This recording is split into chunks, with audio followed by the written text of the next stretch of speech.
안녕하십니까. 더불어민주당 원내대변인 강유정입니다. 주말 브리핑 시작하겠습니다. 특검법과 국정조사 이중 엔진으로 해병대원 순직 진실규명에 박차를 가하겠습니다. 국민에게 항명한 대가는 참혹할 것이다. 어제 있었던 해병대원 순직 및 수사외압 사건 특검법 국정조사 촉구 범국민 집회에서 나온 말입니다. 여당과 대통령실이 발목 잡는 동안 오히려 김건희 여사 개입 의혹이 더 커지고 있습니다. 임성근 사단장 구하기에 대통령뿐만 아니라 영부인마저 개입한 정황이 뚜렷해진 겁니다. 아는 사람, 가까운 사람 구하기에 진실을 희생하고 소임을 다한 박정원 대령을 제물로 바쳤다면 결코 용납할 수 없는 권력 사유화이자 국정농단입니다. 떳떳하다면 해병대원 특검법을 수용하십시오. 또 거부한다면 그건 자백입니다. 거부권이 부도덕한 정권의 가림막이 되어줄 수 없습니다. 오히려 몰락의 속도만 높일 뿐입니다. 민주당은 특검과 국정조사의 이중 엔진으로 진실규명에 박차를 가하겠습니다. 국민 갈증 해소의 속도를 높이겠습니다. 이번 주 4일 임시국회 회기가 끝나기 전 해병대원 특검법을 반드시 처리해 진실에 목마른 민심의 갈증을 해소하겠습니다. 7월 19일 최혜병 사망 1주기 전에 진실의 한 걸음 더 내딛겠습니다. 22대 국회는 민주당 단독으로라도 국정조사를 실시하겠습니다. 21대 전횡되었던 국민의힘의 무력화 시도에 압도적 민심으로 맞서겠습니다. 별의 순간은 끝났습니다. 이제 벌의 순간만이 남아 있습니다. 두 번째 브리핑 시작하겠습니다. 유도되고 조작된 건 참사가 아니라 대통령 의식구조 아닙니까? 조속한 이태원 참사 특조위 구성으로 상식을 입증하십시오. 놀랍다 못해 기가 막힐 지경입니다. 윤 대통령이 159명이 희생된 이태원 참사를 가리켜 유도된 조작을 의심했다고 합니다. 참사의 원인을 밝히고 재발을 방지해야 할 행정부 수반이 가장 저급한 음모론에 기울였던 겁니다. 참사의 원인을 밝히고 재발을 방지해야 할 행정부 수반이 가장 저급한 음모론에 귀 기울였던 겁니다. 국민들은 이제야 대통령과 행정부의 비상식적 대응이 그릇된 사고 구조 때문임을 알게 됐습니다. 전직 여당 의원이 극우 유튜브 좀 그만 보시라며 울먹일 정도입니다. 대통령실 반응도 또 어불성설입니다. 입법부 수장의 진언을 왜곡이라 폄훼하더니 이태원 특별법을 과감하게 수용했다며 왜곡을 시전 중입니다. 특별법이 참사 후 1년 반이 넘도록 헤맨 게 대통령의 과감한 거부 때문인 건 다 잊은 겁니까? 다른 정황도 본물 터지고 있습니다. 여의도 연구원의 보고서가 이태원 참사 사후 책임으로 이상민 장관의 경질을 언급하자 또 격노했다는 겁니다. 159명의 인명피해를 낳은 참사의 원인을 규명하고 재발을 방지해야 할 대통령이 음모론에 경도되어 자기 식구 안위에만 집중했습니다. 위로해야 할 유가족은 멀리하고 국감장에서도 웃기고 있네 라며 조소하더니 그 몰인정의 근간이 고작 음모론이었던 겁니까? 도대체 얼마나 많은 국정 운영에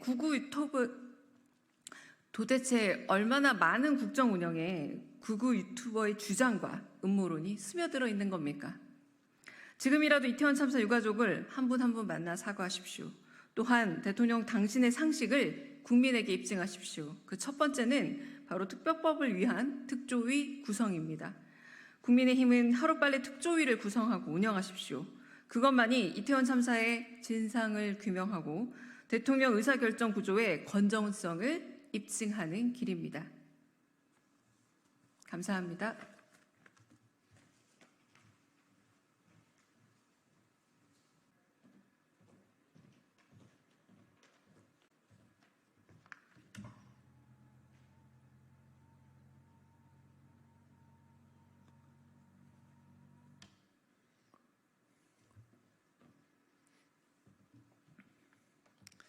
더불어민주당 수석대변인 이해식입니다. 오늘 오후 브리핑 하도록 하겠습니다. 5.18 망언 김재원에게 면죄부 준 국민의힘, 앞으로 5.18 정신 우는 말기 바랍니다. 지난 28일 국민의힘 선거관리위원회는 5.18 정신 헌법 수록 약속이 표를 얻기 위해 립 서비스한 것이란 취지의 발언으로 당원권 자격 정지 1년의 중징계를 받았던 김재원 전 의원의 전당대회 출마 자격을 당헌 당규상 결격 사유가 없다며 인정했습니다. 5.18 민주화운동 폄훼 등 논란으로 자격심사에서 탈락했음에도 김 의원의 이의신청을 받아들이는 방식으로 기존 입장을 슬그머니 뒤바꾼 것입니다. 이로써 국민의힘은 지난 총선 공약이자 윤석열 대통령의 대선 공약이기도 했던 5.18 정신의 헌법 전문 수록에 대한 약속은 립 서비스에 불과한 것이며 표 얻으려면 조상 묘도 파는 국민의힘식 정치를 공식화한 것으로 볼 수밖에 없습니다. 얼마 전 한 언론은 국민의힘이 5.18 북한 개입설 주장이 불거져 지난 총선에서 공천이 취소된 도태우 변호사의 복당을 검토하고 있다고 보도하기도 했습니다. 광주에서는 무릎을 꿇고 5월 영령들께 참회하는 척하다가도 전광훈 목사 같은 사람들을 만나면 킬킬거리며 립 서비스 운운하는 국민의힘은 과연 무엇이 진심입니까? 정강정책에는 5.18 민주화운동 등 현대사의 민주화운동 정신을 이어나간다라고 쓰면서 김재원의 면죄부를 주고 도태우를 입당시킨다면 이 이율 배반을 어떻게 이해해야 합니까? 이제 국민의힘의 헛된 약속에 더 이상 속을 국민은 없습니다. 국민의힘이 말하는 5.18 정신은 조상묘도 능입할 수 있는 선거용, 국면 전환용 립 서비스일 뿐입니다. 앞으로 5.18 정신을 입에도 올리지 말기 바랍니다. 5.18 영령과 민주시민을 더는 욕되게 하지 마십시오. 감사합니다.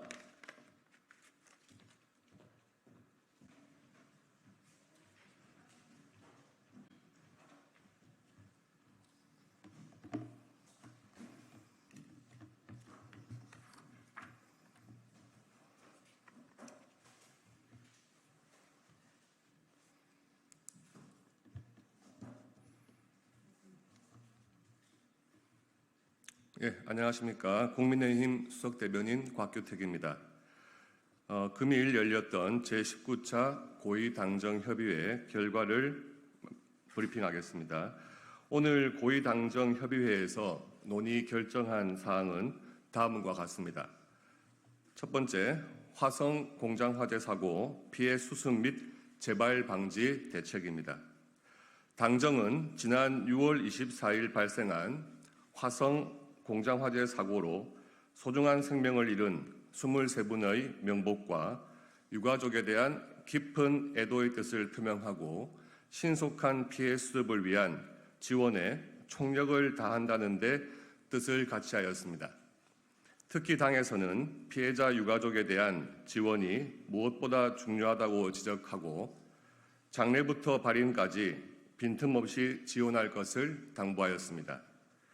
이에 정부는 화성시청에 마련한 재난피해자 통합지원센터를 통해 전담 공무원을 1:1로 배정, 편의를 제공하고 외국인 유가족의 경우 공항 입국, 이동 편의 등 밀착 지원에 만전을 기하기로 하였습니다. 또한 지난 25일에 정부 산하기관인 국가 트라우마 센터에서 설치한 통합심리지원단을 통해 화재 사고 피해자와 유가족을 대상으로 심리 지원에 최선을 다하기로 하였습니다. 아울러 산재보험금이 신속히 지급될 수 있도록 행정력을 집중하고 대한적십자사와 사회복지 공동모금회를 통해 재난 피해자 지원을 위한 국민성금 모금도 지속할 예정입니다. 한편 당은 이번 공장 화재와 같은 사고가 다시는 재발하지 않도록 범정부 정책 역량을 집중하여 관련 대응 방안에 대한 다각적인 검토를 당부하였습니다. 정부는 당의 의견에 따라 철저한 사고 원인 규명과 전지 화재 재발 방지를 위해 다수 관계 부처가 참여하는 TF를 운영하여 가능한 모든 정책 대안을 논의하기로 하였으며, 언론 등에서 지적한 문제점을 토대로 유사 위험 공장과 시설에 대한 점검, 비정규직 및 외국인 근로자 대상 화재 안전 교육, 공장 건축물 마감재에 대한 내화성 강화 방안, 소방시설 기준 등을 검토하고 종합 대책을 마련하기로 하였습니다. 다음, 소상공인 자영업자 종합 대책입니다. 당정은 최근 어려움을 겪고 있는 소상공인에 대해 신속하고 충분한 지원이 필요하다는 데 인식을 같이 하고 소상공인 자영업자 지원 방안을 논의하였습니다. 당은 야당이 주장하는 민생회복지원금이 무차별적이고 일시적이며 충분하지도 않은 지원 방식으로 심각한 재정 부담을 야기하면서도 정책 효과가 낮다는 점을 지적하며 보다 근본적이고 구조적인 대책을 마련해야 한다고 강조하였습니다. 이에 정부는 배달비, 전기료 등 최근 소상공인의 부담을 가중시키고 있는 주요 비용을 대폭 낮춰주는 다양한 방안을 검토하기로 하였습니다. 우선 경영 애로를 겪고 있는 소상공인을 대상으로 정책 자금 최대 63만 5천 명 정도가 예상됩니다. 그리고 보증부 대출 약 16만 명이 대상입니다. 상환기간을 대폭 연장하고 고금리를 저금리로 바꿔주는 대환대출 대상도 중저신용 차주까지 확대하기로 하였습니다. 둘째, 최근 소상공인 부담이 큰 배달 수수료와 관련 정부, 플랫폼 사업자, 외식 업계가 협력하여 상생 방안을 마련하는 한편 영세 음식점에 대해서는 배달비를 신규 지원하는 방안을 검토하기로 하였습니다. 셋째, 이미 시행 중인 전기료 지원 기준을 현재 매출액 3천만 원 이하에서 6천만 원 이하로 대폭 확대하여 최대 50만 명을 추가 지원하기로 하였습니다.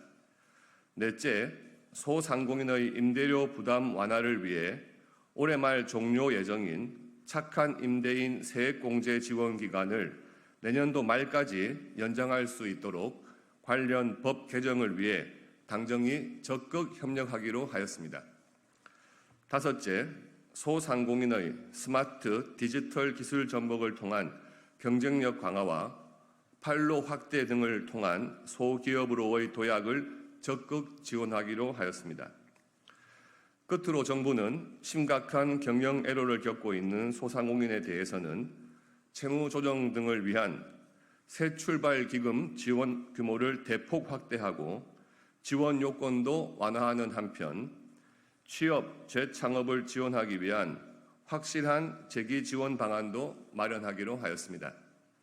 당은 여전히 상당수 소상공인들이 정부 정책을 알지 못하고 안내받기 어려워하는 상황임을 지적하며 소상공인이 원하는 서비스를 손쉽게 상담받을 수 있도록 전달 체계를 보완하고 홍보를 강화해 줄 것을 당부하였습니다. 특히 금융, 취업, 창업, 경영 안정 등을 위한 필요한 서비스를 한 번에 안내 지원받을 수 있도록 관계부처가 협업해 체계적인 소상공인 지원 시스템을 구축해 줄 것을 촉구하였습니다. 다음, 보이스피싱 및 불법 사금융 근절 방안입니다. 당정은 먼저 인터폴 중국 공안 공조를 강화해 피싱 범죄 해외 조직 검거에 주력하는 한편 특별 단속 기관을 운영하여 피싱 범죄에 대한 집중 수사를 벌이기로 하였습니다. 또한 휴대폰, 계좌 신규 개설 시 본인 확인 절차를 강화하고 사기 이력 계좌의 이체 한도도 제한하여 재사용을 차단하기로 하였습니다. 한편 최근 불법 스팸의 증가 원인으로 문자 발송업체의 해킹 등 개인정보 보호 부실 문제가 제기되는 만큼 7월 말까지 긴급 점검을 실시하고 그 결과 등을 토대로 문자 발송업체의 등록 여건과 보안성 의무 강화, 의무 위반 시 과징금 부과 등 제재를 강화하는 방안도 검토하기로 하였습니다. 이와 함께 신고 접수 기관의 범죄 통화 내역을 통신사에 제공함으로써 통신사가 AI 기술을 적용해 피싱 범죄를 판별하고 고객에게 위험을 알려주는 기술의 조기 상용화를 지원하기로 하였습니다. 당정은 또한 보이스피싱 신종 수법과 피싱 사기 예방 방법을 집중적으로 알리는 한편 온라인 통합 포털 구축, 챗봇 상담 등을 통해 국민들이 쉽게 도움을 받을 수 있도록 지원하기로 하였습니다. 아울러 당정은 불법 사금융 범죄는 서민들의 삶을 파괴하는 사회적으로 심각한 폐해를 유발함에도 처벌이 미온적이라는 점에 공감하고 강력한 대책을 마련하기로 하였습니다. 조직적, 상습적, 취약계층 대상 범죄 등 죄질이 불량한 사건은 철저하게 수사하여 현행 법상 가능한 모든 수단과 벌칙을 적용하여 처벌하고 관련 법 제도도 개선하기로 하였습니다. 특히 사회적 약자를 대상으로 상습 불법 대출 추심한 자는 구속을 원칙으로 하고 조직 총책은 법정 최고형 구형을 추진하기로 하였습니다. 당정은 최근 불법 사금융 범죄가 온라인 광고, 대부 중개 사이트 등을 통한 비대면 방식으로 확산되는 상황에 신속하게 대응하기 위해 온라인 포털사와 협력하여 불법 대부 광고를 선제적으로 차단하고 대부 중개 사이트 관리 감독을 강화하는 방안도 적극 검토하기로 하였습니다.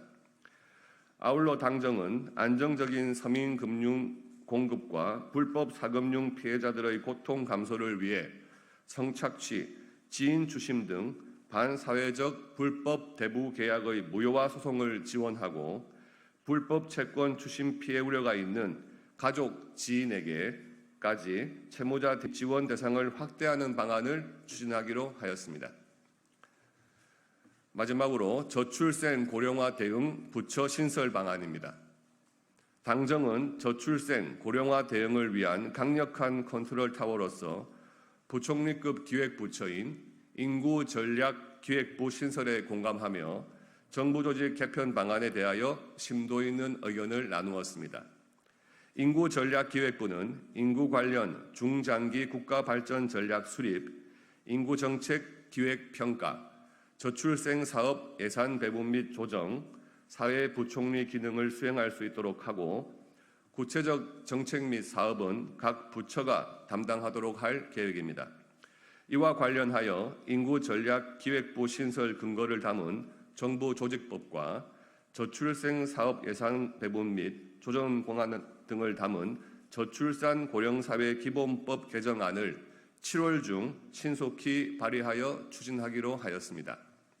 이와 함께 당정은 신설될 인구전략기획부가 강력한 정책 기획 및 조정 평가 기능을 갖추고 책임 있게 컨트롤 타워 기능을 수행해야 한다는 것에 인식을 같이 하였습니다. 이를 위해 당은 인구 정책의 총괄 조정, 저출생 예산의 사전 심의, 평가 및 환류 요구 등의 실질적 권한을 인구전략기획부 장관에게 부여하는 내용으로 저출산 고령사회 기본법을 전면 개정하는 법안을 발의하기로 하였습니다. 정부는 금일 논의된 내용을 바탕으로 관계부처 합동으로 내일 7월 1일 오전 정부 조직 개편 방안에 대한 브리핑을 실시하고 당과 협력하여 정부 조직법 및 저출산 고령사회 기본법 개정에 신속히 착수하기로 하였습니다. 이상 결과 브리핑을 마치겠습니다.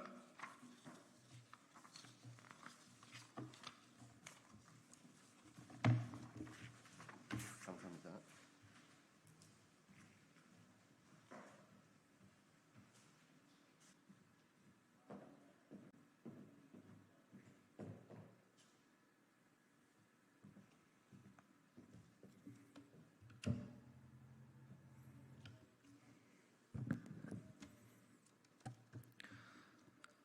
박준태 국민의힘 원내대변인입니다. 김현 의원님, 의의 눈물을 흘린 직원에 대한 사과가 먼저입니다. 김현 의원의 사과 요구는 적반하장입니다. 눈물 흘린 청사 직원에게 사과하는 것이 우선입니다. 사회적 약자의 눈물을 닦아주는 것이 정치의 본령임에도 오히려 아무런 잘못도 없는 직원을 협박해 눈물 짓게 했습니다. 갑질의 추억이 떠오릅니다. 한 번은 실수지만 반복되면 습관이고 나쁜 인성입니다. 갑질을 하고도 부정하는 것은 갑질 중독에 해당합니다. 증상이 악화되기 전에 스스로 죽비를 드십시오. 가는 곳마다 배지를 들이미는 그 습관, 아름답지도 존경스럽지도 않습니다. 천박함과 혐오감의 시선을 부를 우려가 있습니다. 배지를 내려놓고 대화하는 것이 소통의 시작입니다. 법과 원칙, 상식을 앞세우는 것이 국민에 대한 도리입니다. 겸손과 배려까지 겸비하면 국민의 존경이 뒤따를 것입니다. 대리기사 폭행이 없었다고 항변하지만 당시 김 의원의 갑질 행태를 비판하는 언론 보도가 인터넷에 차고 넘칩니다. 손바닥으로 하늘을 가릴 수 없습니다. 너무 억울한 나머지 김 의원에게 대질신문까지 요청했던 대리기사의 호소가 지금도 귀에 생생합니다. 잘못을 지적하자 사과를 요구하는 적반하장, 갑질을 당한 청사 직원과 대리기사에 대한 2차 가해에 해당합니다. 김 의원님, 그러니 이제 그만 의리 눈물을 흘린 청사 면회실 직원들과 갑질을 말리다 넘어진 시민께 사과하십시오. 이상입니다.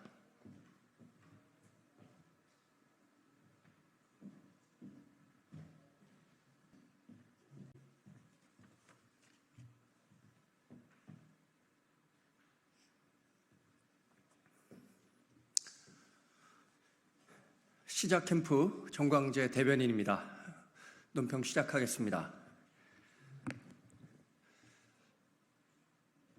아무리 공한증에 시달린다 해도 협박과 분열의 정치는 안 됩니다. 당의 축제가 돼야 할 전당대회에 협박과 네거티브, 분열적 언사만 등장하고 있습니다. 사실상 아무런 준비 없이 뒤늦게 나선 후보는 물론 덧셈의 정치를 외치던 후보 등 모든 당권 주자들이 한동훈 후보를 향해 배신 운운하며 약속한 듯 인신공격성 공세를 펼칩니다. 발생할 가능성이 전무한 대통령 탈당을 입에 올리는가 하면 탄핵 시나리오를 언급하며 전당대회를 공포의 장으로 만들고 있습니다. 이는 당원과 국민에 대한 협박 정치이자 공포 마케팅입니다. 상대 후보들이 이야기하는 대통령 탈당과 탄핵은 윤석열 정권의 성공을 돕고 우리 정당의 정권 재창출을 이뤄내겠다는 비전은 없이 단지 이번에 당권만 쥐면 된다는 야욕의 수단에 불과합니다. 한동훈 후보가 법무부 장관으로서 했던 몸살이지 않고 거대 야당과 맞섰던 모습들은 모두 기억하고 계십니다. 한동훈 후보야말로 정부에 대한 부당한 공격을 가장 잘 막아낼 수 있습니다. 상대를 향해 어떻게든 씌우려 악의적 배신 프레임은, 이 문장 다시 하겠습니다. 상대를 향해 어떻게든 씌우려는 악의적 배신 프레임은 분명 당원과 국민의 심판에 직면할 것입니다. 한동훈 특검법을 주장하며 국민의힘 전당대회에 노골적으로 개입하려는 야당의 정치 공세도 점입가경입니다.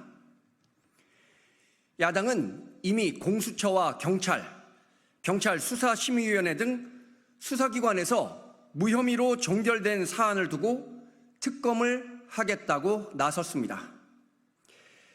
게다가 정작 법안의 내용을 보면 한동훈 후보가 아니라 사실상 윤석열 대통령님을 겨냥하는 내용의 특검입니다. 7월 전에 입법하겠다고 밝힌 것은 국민의힘 한동훈 대표 체제에 대한 두려움의 방증이며 우리 당의 전당대회에 개입해 국민의힘을 분열시키겠다는 의도입니다. 결국 국민께서 부여한 신성한 입법 권력을 당대표 개인의 앙심을 해소하는 데만 활용하겠다는 것 아닙니까? 한동훈 국민의힘 대표 체제에 대한 공한증이 정치권에 퍼지고 있지만 정작 한동훈 국민의힘 대표 체제에 대한 당원과 국민의 열망은 커져만 가고 있습니다. 한동훈 후보는 오직 우리 당의 변화에 대한 열망과 성원을 동력으로 국민의힘을 이기는 정당으로 만들어 가겠습니다. 고맙습니다.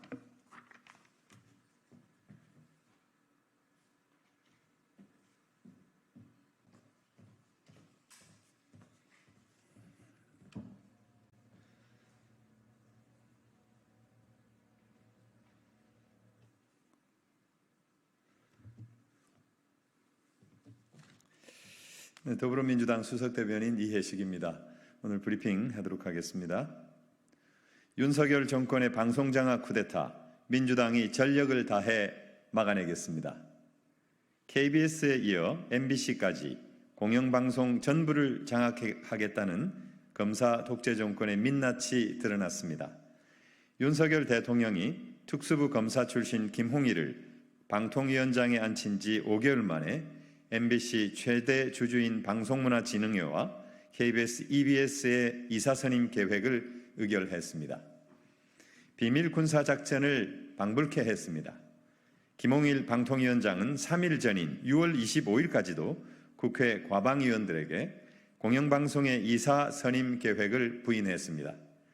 27일 민주당이 김홍일 탄핵소추안을 당론 채택하자 당일 밤에 회의 안건을 기습적으로 공지하여 다음 날 도둑 처리했습니다. 공영방송 장악을 위해 국회를 기망하고 법 질서를 파괴한 쿠데타적 작태입니다. 윤석열 정권이 무리수를 두면서까지 방송을 장악하려는 이유는 명백합니다.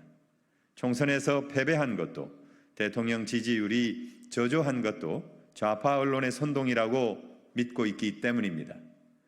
특히 눈엣 가시인 MBC를 입틀막하여 국민의 눈을 가리고 귀를 막고 싶기 때문입니다. 윤 정권의 이러한 인식은 한국의 언론 자유를 억압하고 있습니다. 지난 5월 국경 없는 기자회가 발표한 한국의 언론 자유 지수는 62위로 박근혜 정부 말기 수준으로 퇴행했습니다. 영국의 로이터 저널리즘 연구소 발표에 따르면 국내 언론 중 MBC가 2년 연속 매체 신뢰도 1위를 차지했고 KBS는 5위로 추락했습니다. 윤석열 대통령은 대한민국 언론을 얼마나 더 망가뜨리려고 합니까? 얼마나 더 민주주의를 거꾸로 되돌리려고 합니까? 민주당은 전력을 다해 윤 정권의 방송 장악을 저지하겠습니다. 위헌적, 위법적인 방통위 2인 체제가 저지른 불법 부당한 결정들을 무효화시키겠습니다. 방송사법을 통과시켜 공영방송을 국민의 품으로 돌려놓겠습니다. 감사합니다.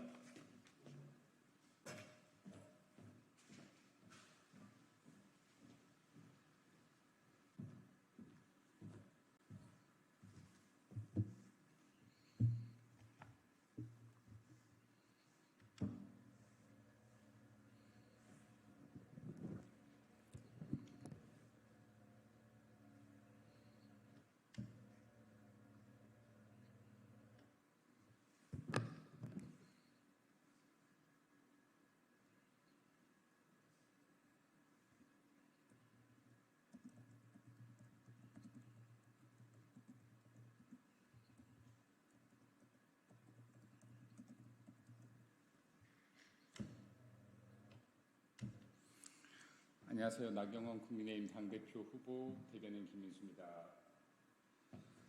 시작해도 괜찮을까요? 네.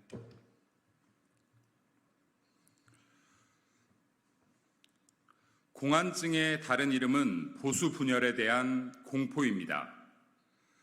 대통령은 안전하십니까? 국민의힘은 통합될 수 있습니까? 1987년 대통령 직선제 이후 7명의 대통령이 있었습니다. 노태우, 김영삼, 김대중, 노무현 대통령이 탈당했고 박근혜 대통령은 출당당했습니다. 오직 이명박, 문재인 대통령만이 끝까지 당적을 유지할 수 있었습니다. 어찌 발생 가능성이 전무한 대통령의 탈당이라는 말로 당원의 눈을 가리려 하십니까? 당원들은 탈당을 넘어 또다시 우리 대통령을 출당시키 아닌지 두려워합니다. 당원들은 박근혜 대통령을 우리 손으로 내쳤던 그 장면을 잊지 못했습니다. 보수는 갈라지고 분열됐습니다. 그렇기에 당원들께서 계파 정치, 분열의 정치는 더는 안 된다 목소리를 높이는 것입니다. 보수를 사랑하는 당원과 국민은 두렵습니다. 한 개인의 적개심이 우리 보수의 아픈 역사를 되돌리는 것은 아닌가? 또다시 우리 대통령을 쳐내고 당이 무너지는 역사를 반복하는 것은 아닌가? 최병 특검의 칼끝은 명백히 대통령을 향해 있습니다. 이러한 진실이 보이지 않는다면 정무적 감각이 서리걷음을 방증합니다. 특검의 칼끝이 어디를 향하고 있는지 알면서도 특검 수용을 주장한다면 사익을 위해 정의의 눈감은 정치꾼임을 방증합니다. 108석입니다. 보수의 가치를 지켜내고 윤석열 정부의 성공을 견인하며 대한민국을 진일보시킬 수 있는 힘은 오직 108명 단결된 힘에 있습니다. 국민의 45%는 보수가 지켜왔던 가치를 믿고 성에 차지 않는 국민의힘을 향해 표를 주셨습니다. 보답하는 방법은 단결과 통합으로 보수의 가치를 재건하는 것뿐입니다. 어떠한 갈라침도 안 됩니다. 한동훈 후보가 스스로 자처한 배신 프레임을 극복하고 싶다면 최상병 특검을 수용하겠다는 주장부터 명백하게 철회하길 바랍니다. 어떠한 화려한 말보다 최상병 특검을 철회하겠다는 말이 진정성 있지 않겠습니까? 이 세상에 공과 사가 어찌 흑백처럼 완벽하게 나뉠 수가 있겠습니까? 한동훈 장관이 지금 서 있는 그 자리, 젊은 나이에 대한민국 장관까지 역임한 건 역시 시험치고 된 것이 아니라 대통령과의 연에서 시작되었음을 잊지 않기 바랍니다. 공적인 자리, 공적인 업무는 있으나 혼자 크는 나무는 없습니다. 개인의 연을 쉽게 버리는 자가 어찌 공적인 연을 중하게 대할 수 있겠습니까? 당원들은 한동훈에게 묻고 있습니다. 대통령은 안전합니까? 국민의힘은 통합될 수 있는 것입니까? 네, 이상입니다.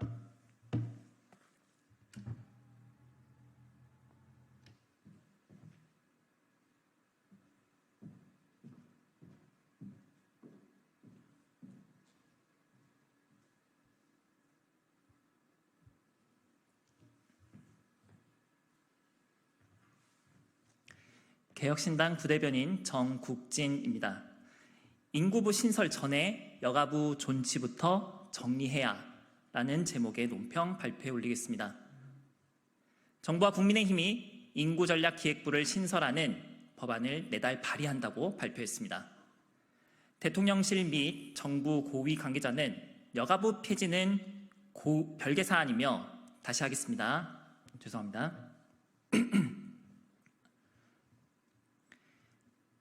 인구부 신설 이전에 여가부 존치부터 정리해야 라는 제목의 논평 발표하겠습니다. 정부와 국민의힘이 인구전략기획부를 신설하는 법안을 내달 발의한다고 발표했습니다. 인구 및 가족 정책은 보건복지부 및 여성가족부, 전략기획기능은 기획재정부와 겹치는 부처를 신설하는데 아직 부처 간 기능 조정에 대한 윤곽조차 없습니다. 대통령실 및 정부 고위 관계자는 여가부 폐지는 별개 사안이며 인구부가 여가부 관련 기능을 가져오지 않는다고 말했습니다. 그러나 이대로면 기능 중복을 피할 수 없습니다. 타 부처와의 역할 조정이 명확치 않으면 인구부의 전신격인 저고위, 저출산 고령사회위원회의 위원장 직함이 부총리로 바뀌는 것 말고 큰 변화를 기대하기 어렵습니다. 현 정부 들어 보훈처가 국가보훈부로 격상됐지만 최상병 사건을 대통령실이 조그마한 사고라고 말한 것에서 보듯 보훈은 오히려 후퇴했습니다. 부처 신설이 정책 시행에 맞는 키가 될 수 없음을 보여주는 사례입니다. 게다가 작은 정부를 추구한다고 하면서 대통령실 인력과 정부위원회도 각각 30% 감축하겠다고 하고서는 되려 정부 조직을 신설한다니 앞뒤가 맞지 않습니다. 인구 위기 대응에는 여야가 따로 없습니다. 하지만 윤석열 정부의 특징인 땜질식 주먹구구 국정 운영이 여기서도 반복된다면 인구 위기 대응이 효과적일 수 없습니다. 정부는 대통령의 대선 공약인 여가부 폐지에 대한 입장을 분명히 함으로써 인구 위기 대응에 인구부가 실질적으로 기능할 수 있도록 힘써 주시길 바랍니다.